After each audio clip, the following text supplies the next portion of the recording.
Good.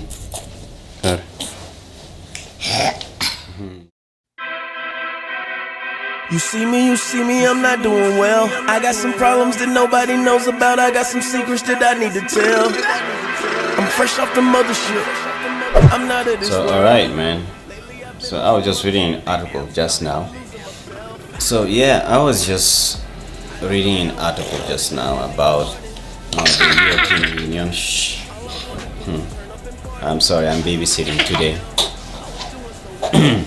I just came across the GDPR. So the GDPR is going to kick in just about sometime next month in May, so in a few days time. So I just thought I should make a video about that and what I think about that and what I think African leaders could be learning from that, because I'm from South Africa, and I've always wondered to myself why in Africa we never really mobilize. African leaders never mobilize themselves to such an extent where they really think about what can we do to protect Africans from cybersecurity or from being exploited by big corporate organizations. And I think African leaders can learn a lot from this personally. I mean, look, screw that nonsense about colonization and all that nonsense, and whatever right Africans might have about Europe and its leaders and our history between Europe and Africa and colonization and all of that, hands down. Okay, big ups to the European Union for their big moves on protecting consumer data. I think it's a big step and a big move that I think many of us have always wondered how come leaders of our countries and statesmen and people that we elect never really step up to the plate when we need them to step up and think about the well-being of their citizens, and our safety should always come first. And I applaud the European Union for that.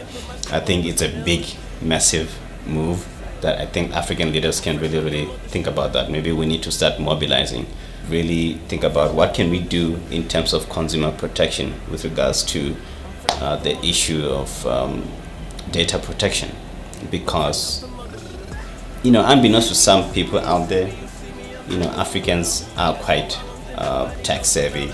We do use mobile apps, and we've got all these gadgets. We do interact in social media and a lot of things that go on. We've got a lot of kids that do use WhatsApp. I was surprised, while at the same time I applaud once again the European Union. I didn't know that a person has to be 16 years old. I think it's in the UK or something. I could be incorrect about that. It could be the UK, but nobody under the age of 16 who isn't old enough to give consent is allowed to use WhatsApp. We got like 8-year-olds here, man.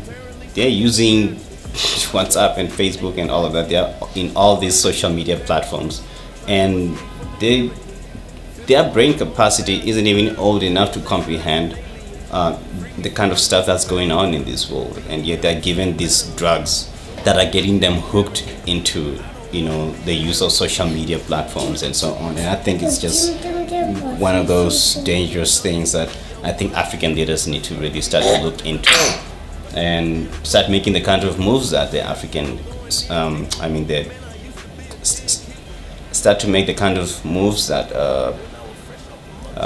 the European Union has made. Start to make the kinds of moves that the European Union has been making. I think this is one big step that Africa needs to really look into. And I think African leaders need to step up, represent us as Africans. But that's just my perspective and my view. I'm just asking, hey, Africa, where you are?